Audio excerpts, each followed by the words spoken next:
Hello mga guys, muli welcome po sa aking vlog for the day. Ay mag-unpack tayong itong nabili ko sa isang store at i-share ko sa inyo kung bakit ko binili ito. Muli welcome po. So isang masayang araw, hapon at gabi sa inyong lahat guys, sa mga panig ng mundo naroon ngayon. So hello. So yun na nga, i-unpack natin itong nabili ko. So ito ay nanggaling sa isa sa mga religious stores at papakita ko sa inyo kung ano yung laman nito. So may resibo pa. So buksan muna natin ito. So i-unpack natin kung ano yung nabili ko. So matagal ko na siyang nabili, ngayon ko lang siya i-unpack kasi may last tayo nagkaroon ng oras sa pagbili ng ganito. So ito na nga guys, so nilabas ko na dito. Ito yung mga nabili ko guys. Yung dalawang yan. Bakit ko nga ba nabili ito? Or bakit ko binili itong dalawang ito? So, explain ko sa inyo. So, yun guys, bumili tayo ng isang libro at isang kalendaryo.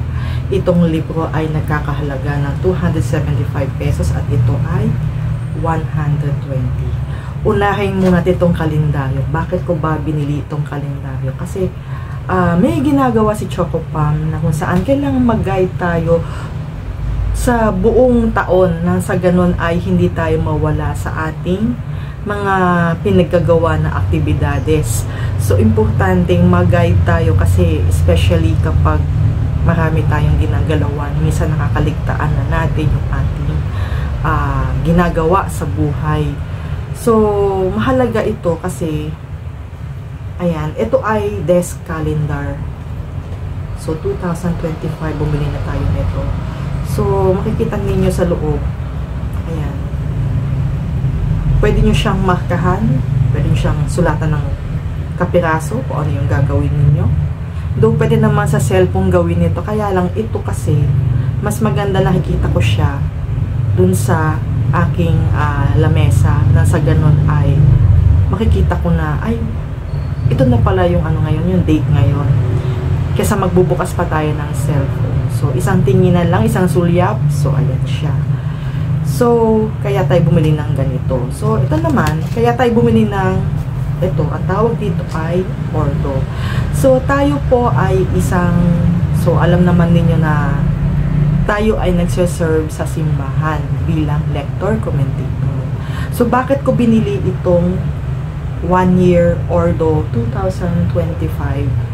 Ay dahil para mag-guide din si Choco Pam sa kanyang mga readings. Pag tayo ay may serve, so titingnan natin ang loob niyan. So nandyan lahat yun.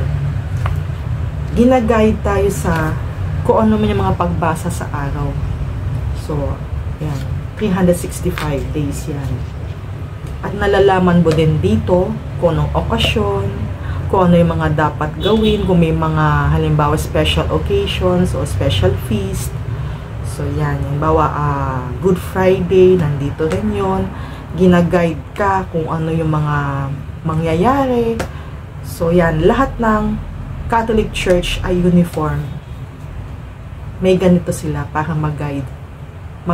So, kaya bumili tayo ng ganito para mag-guide din tayo. At higit sa lahat, si Choco Pam kasi ay hanggat gusto niya nagpa-practice ng maaga na sa ganun ay prepared tayo. Kasi minsan may mga pronunciation din na mahirap bigkasin kapag tayo ay nagbabasa ng ating mga readings. So kailangan bago tayo masabak sa pagsaserve bilang lector commentator, kailangan handa tayo. Kailangan basang-basa natin, kailangan hindi tayo, hanggat maaari, hindi tayo na dadapa sa ating pagbabasa. And alam naman ninyo na kapag kayo ay nagbabasa ng mga readings na hango sa Bible, ay may mga places, may mga pangalan ng tao na mahirap bigkasin. So, ang ginagawa natin dyan kapag hindi natin alam paano bigkasin, ay humihingi tayo humingi tayo ng tulong kina Google. Gino-google natin kung paano yung tamang pronunciation. For example, nung place na yon o pangalan ng tao, na sa ganun ay masambit natin ng tama. Ganon din kapag Tagalog ang misa. So, kailangan talaga handa tayo. Kailangan talaga kapag pumunta tayo sa simbahan para mag-serve, nasa harapan tayo, ay kailangan well prepared tayo. So, yun yung reason kung bakit ako bumili ng ganito. At ito naman ay para sa aking ginagawang aktibidad, or may mga